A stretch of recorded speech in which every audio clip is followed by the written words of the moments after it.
Hi, mga kaibigan. Ito inyong lingkod muli, si Pastor Larry de la Cruz.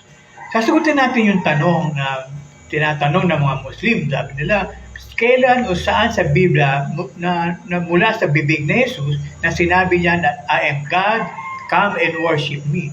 No? At sinabi niya na sambahin niyo ako. At ganun din sa Iglesia ni Cristo na ito yung mga grupo o relihiyon na hindi naniwala na si Cristo ay Diyos. Ngayon, anong talata sa Biblia? Meron po tatlong parte ito sasabihin pag-aralan natin. Tatlong patunay na si Jesus ay Diyos. Una, siya ay manilikha, siya ay sinamba. Pangatlo, sinabi niya mula sa kanyang bibig, siya ang Alpha at Omega. Una, si Kristo ay manilikha. Ang tao hindi pwedeng maglikha. Ang maglilikha, ibig sabihin ito ay Diyos. Sa Colossus 1:16, sabi, ang lahat ng mga bagay nakikita at hindi nakikita ay ginawa sa pamagitan niya. Nasa langit, sa lupa, sa ilalim ng lupa, lahat, spiritual o hindi man, sabi ng sa Colossus 1:16, ay nilikha sa pamagitan ni Kristo. At siya ang ulo ng iglesia. Sabi, He is the creator of all things, visible and invisible. So si Kristo, malinaw na sa Diyos. Dapat ang malilikha ay Diyos lamang. Colossians 1:16-18. Sinabi rin sa Hebrews 1:10-11, sabi ng Ama sa Anak, and you, Lord, laid the foundation of the earth. Yung Lord na tinutukoy doon, yung Lord na everlasting God. Sa Psalms 91:2, ang sinabi doon na ang Lord who made the heavens and the earth, and you are the eternal God, everlasting God, and you are from everlasting to everlasting. Ikaw ay Diyos. So yung Lord na manilikha, ang sinabi sa Psalms 91:2 ay manilikha, sinabi yun ay Diyos.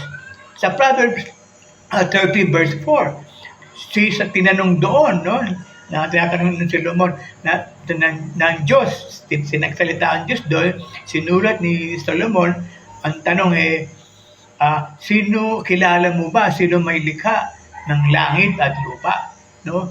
Sino nagpatayo ng patibayan ng lupa? Surely you know His name and His Son's name. Alam mo kanyang pangalan ng kanyang anak. So, sa Old Testament, ang manlilikha, ama at anak, makita natin. Si Kristo ay sinamba kasi hindi pwedeng sambahin mo na tao lamang. Hebrews 1:6, ang sabi na pinadala ng ama ang kanyang anak sa lupa, ang sabi doon, at sambahin siya lahat ng mga anghel. Kasi anak siya ng Diyos na katawan tao lamang. Matthew 28:9-17, na nakita nila si Jesus na buhay na muli, sila ay nagpatira pa at sinamba si Jesus. Matthew 28:9-17. Kung hindi Diyos si Kristo, bakit siya sinasamba? Tuloy natin, siya ang Alpha at Omega. Ito, magandang sagot. Saan sa bibig ni Kristo na sinabi na siya ay Diyos? Sinabi ni Kristo na ako ang Alpha at Omega, the beginning and the end, the first and the last. Pag sinabi mo ikaw ang Alpha at ang Omega, ibig sabihin nun sa'yo nagsisimula lahat. Ikaw ang pasimula ng lahat. Alpha at Omega, kapangyarihan ay sa'yo. Sabi ni Jesus, ako ang Alpha at ang Omega. Colossians, sa Revelation 22:16 yun. Sabi niya, sa verse 12, Revelation 22:12, ako ay darating and reward each one according to what he has done.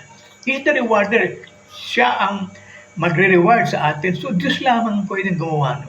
So, si Kristo, He is the Alpha and Omega. Alam niyo ba, pag sinabi, mula sa bibig niya, akong Alpha at Omega, sinabi sa Quran, sa Surah 57:3, tandaan niyo, sa Quran 57:3, na sinabi doon, na ang Diyos ang Alpha at Omega. So, malinaw, tultukan na natin, pag sinabi mong Alpha at Omega, Diyos yun. Sapagkat sa Quran, sinabi, ang Alpha at Omega lamang ay ang Diyos.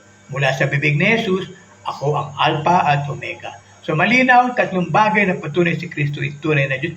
Sapagkat siya ay nagkatawang tao, anak siya ng Diyos, bumaba sa lupa. Sabi nga ni Jesus, ako'y bumaba mula sa langit. Sinugo siya ng Ama. Kasama niya ang Ama pasimula sa John 1:1, tapos 2 verse 3, sabi, lahat ng bagay ay nilikha sa pamagitan niya. Walang nalikha kung wala siya. Diba? At nagkatawan tao ang berbo. So, pwede bang maglikha si Jesus, no? Kung hindi siya existido? Diba? Common sense lang kay mga kaibigan. Hindi pwedeng maglikha si Kristo na siya ay nasa isip lamang ng Diyos. Sa pamagitan ng lahat ng bagay, nilikha nga sa pamagitan niya. Diba? So, He is the Creator. He is with the Father, and He is the everlasting God from beginning, from eternity. Kasama na niya ang Ama.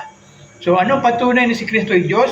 Colossians 1:16, siya ay manlikha, siya ay sinamba, Hebrews 1:6, siya ang Alpha at Omega, Revelation 1:17-18, 22:13-16. So, maraming salamat.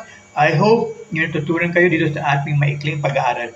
Mula sa bibig ni Jesus, sinabi niya Alpha at Omega, sinabi sa Quran 57:3, tandaan nyo, Surah 57:3, itong sagot nyo sa mga Muslim. Sinabi ng Quran, ang Alpha Omega ay Diyos. Mula sa bibig ni Jesus, ako ang Alpha and Omega, the first and the last, the beginning and the end. Kaya sa huling araw, haharap tayo lahat sa Kanya. Ang mga anak niya nakilala sa Kanya, may buhay na walang hanggan, lahat ng tumanggap kay Jesus as Lord and Savior, siya ang simula, siyang kanilang kaligtasan, at pagbalik niya, kukunin niya lahat ng nagsisi at sumampalataya kay Jesus as Lord and Savior. Maraming salamat. Pagpalain kayo ng Panginoon.